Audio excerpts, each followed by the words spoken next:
Hello and welcome back to Wireman's Whimsy. I am Lorraine and it is Throwback Thursday. I am using the Sweet as a Peach set. I'm going to use the flower stem and the flowers to make this really pretty card. I'm also using the greeting that says thanks so much. I have used the painted texture 3D embossing folder to do the background. And then I used one of the scalloped contour dies, and then one of the dies from the Stylish Shapes set. If you haven't seen the Stylish Shapes set, this is it. You've got circles, you've got squares, you've got the banners in different sizes, and this one goes here. This is the one I'm using today. Really, really versatile set. I'm really excited about it, and it has that stitched look on it, so you could make frames, you can do all kinds of things with this. So that is the Stylish Shapes dies. Quick intro on that. So to make this card, what do I need? I need a Melon Mambo card base. I need a 5 1/4 by 4 in basic white that I've already run through the painted texture embossing folder. And then I need a piece of basic white large enough to put my scalloped contour die on, and then I need a piece large enough to do the greeting. So this card I did first value, and I'm almost thinking I'm going to do the second one, or this one in the demo today. I'm actually going to do it in second value. So I'm using Pear Pizzazz for the leaves, Melon Mambo for the greeting and the flowers, and then Early Espresso for the center of the flowers. You don't need to put the centers in the flowers. I think it just notches it up that little bit. Okay, so let's get started. We are going to start with the Pear Pizzazz, and we're going to ink up like this, making sure I've got really good coverage. And there is variation on these stems. You can see it in the picture here. There's variations. So you're not going to get a flat image, but I'm going to stamp this one away and then bring it onto my piece of basic white. So let's see what that looks like. Okay, that's really subtle, really, really subtle. So which one do I like better? Actually, I think I'm going to carry on doing the light one. And I just cleaned my scrub pad. And when I stamp this, it looks like I've still got a little hint of the Melon Mambo. That's why I washed it, because it was so pink.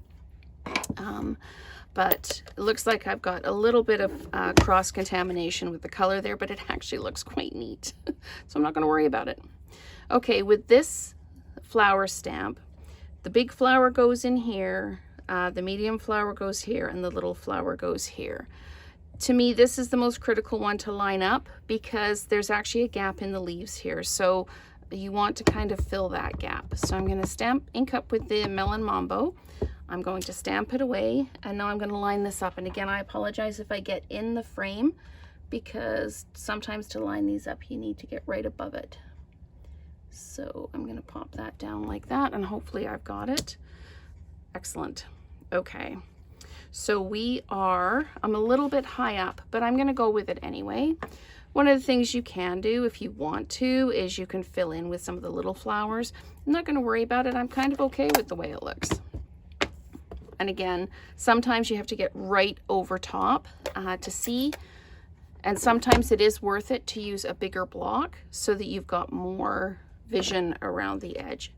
I'm going to use the Early Espresso, but I am going to stamp it away as well, because I don't want to overwhelm the center of these flowers, because I have done them in second value. So let's just pop those in like that. Okay, so we are done with the stamping. Oh no, I'm sorry, we're not done with the stamping. We haven't done the greeting yet. I can hear you out there going, the greeting, you haven't done the greeting. So let's get that done. So I'm going to ink up my thanks so much and pop it down in the middle of my scrap. Now we are done with the stamping. Yay! So I'll put my Pear Pizzazz, my Melon Mambo, and my Early Espresso just off to the side. And I am going to set up to do my die cutting. And here's my other plate. My plates go all over the place. It almost looks, I do the videos and it looks like I've got it all together and everything's all neat and tidy, and yeah, the reality is not so much. Okay, I'm going to set this up so that this is kind of towards the top, because I'm going to put the thanks so much down here. I'm going to grab a couple of sticky notes just to hold that in place. And I'm going to put the thanks so much down here. Again, putting it on an angle so I don't have that hard edge against the rollers in my die cutting machine. And that one doesn't have much sticky left on it, so I'm going to grab a fresh one. And we'll just pop that down like that. We'll grab the sandwich and we will put it through the machine. So I appreciate all of you commenting and subscribing. I've picked up nearly 200 subscribers in the last couple of weeks. So part of that is due to Paper Pumpkin, and part of that is due to new viewers clicking that subscribe button. So really, really appreciate it. Got lots of likes, got a few dislikes, just a couple on my Paper Pumpkin alternatives. So I'm open to all kinds of feedback. If you don't like the video, don't like what I've done, or you think I should have done it differently, just let me know in the comments, especially if you dislike it. Let me know, what didn't you like? What can I do differently? Because I do this because I love it, but it would be great if you all loved it too. So let's go ahead and build this card now. So I'm going to use my dimensionals actually. And I'm going to put dimensionals on the back of the piece that I ran through the painted texture embossing folder. And we'll just pop those down. I feel like I should have like Jeopardy music or something playing in the background while I'm peeling these off. I'll just take those away. And then we can just match this. You've seen me do this before. I line up one side, make sure I've got equidistance from the top and the bottom, and it all kind of matches up and is straight, and then I just drop it down. Doesn't matter if I'm using dimensionals or if I'm using, excuse me, just Stampin' Seal. So we are going to put some dimensionals on the back of the piece that we cut out with the scalloped contour die. And just like that. And I'm going to center this on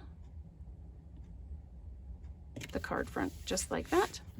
And then I'm also going to dimensionalize this. So we've got layers on layers on layers of dimension on this one. So let's get this popped up. Sometimes I have a lot of this prepped before I go into the video, but every now and again I want to make sure that everybody gets to see the process, because not everybody on here has done a lot of stamping. Sometimes we've got brand new people, and I love for them to be able to learn from what I do and the comments that you make as well. So I thought I loved this, but I thought it was just a little bit plain. And because I'd run the back through an embossing folder, I didn't want to do that with the front as well. So I got the Glossy Dots assortment out. This is one of the new products, and I have to be careful. I always shoot these across the room when I do this. So we're going to pop one down here. Now these are going to end up being just slightly darker than the inked image because I did second value. So let's just see if we can pick this one up here. The third one, of course, is being the problem.